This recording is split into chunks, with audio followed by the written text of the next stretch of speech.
கர்த்தரின் சத்தம். கர்த்தருடைய நாமம் மகிமைப்படுவதாக. கிறிஸ்துவுக்குள் அன்பானவர்களே, இந்த நாளிலும் கர்த்தரின் சத்தம் ஒன்றை நாம் கேட்போம். சகரியாவின் புஸ்தகம் 8வது அதிகாரம் 2ஆம் வசனம் இப்படி சொல்லுகிறது: நான் சீயோனுக்காக கடும் வைராக்கியம் கொண்டேன், அதற்காக மகா உக்கிரமான வைராக்கியம் கொண்டேன் என்று சேனைகளின் கர்த்தர் சொல்லுகிறார்.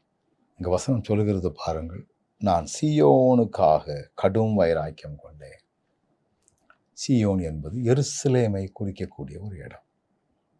அந்த எருசலேமுக்காக ஆண்டவர் வைராக்கியம் கொண்டாராம்.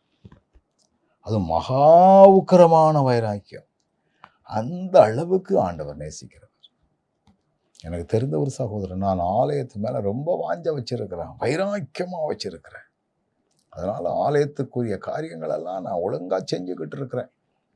இப்போ ஆண்டவர் சொல்லுகிறார், நான் எருசலேமுக்காக. அதனால்தான் தன்னுடைய இறுதி நாட்களிலே ஆண்டவர் எருசலேமை பார்த்து அழுதார்.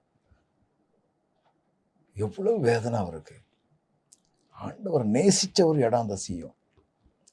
ஆண்டவர் ரொம்ப வைராக்கியம் வச்சிருந்த ஒரு இடம். அதுல ஆண்டவருக்கு உகந்த காரியம் நடக்கலன்னு உடனே ரொம்ப வேதனை அவருக்கு. அப்போ இந்த வசனம் சொல்லுது, மகா உக்கிரமான வைராக்கியம் கொண்டேன். ஆண்டவரே, நாமும் எருசலேமை போல ஆண்டவரால் நேசிக்கப்படக்கூடியவர்களாய், நம்மில் அவர் வைராக்கியமுள்ளவராய், நம்மை பாராட்டுகின்றவர்களாய், நம்முடைய செயல்பாடுகள் அதற்கு ஏற்றபடி இருக்கக்கூடிய அளவிலே கர்த்தர் மாற்றித்தர நாம் வேண்டியது மிகவும் அவசியமான ஒன்றாக இருக்கிறது.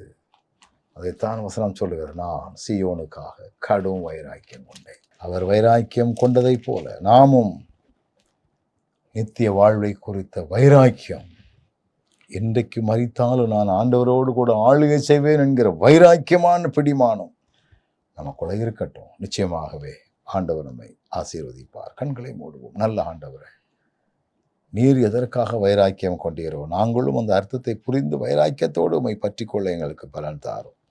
வார்த்தைகளை கேட்ட பிள்ளைகள் ஒவ்வொருவரையும் இயேசுவின் நாமத்தில் ஆசீர்வதிக்கிறேன். உம்முடைய மகிமை கூட வரட்டும். இயேசுவின் நாமத்தில் பிதாவே, ஆமென்.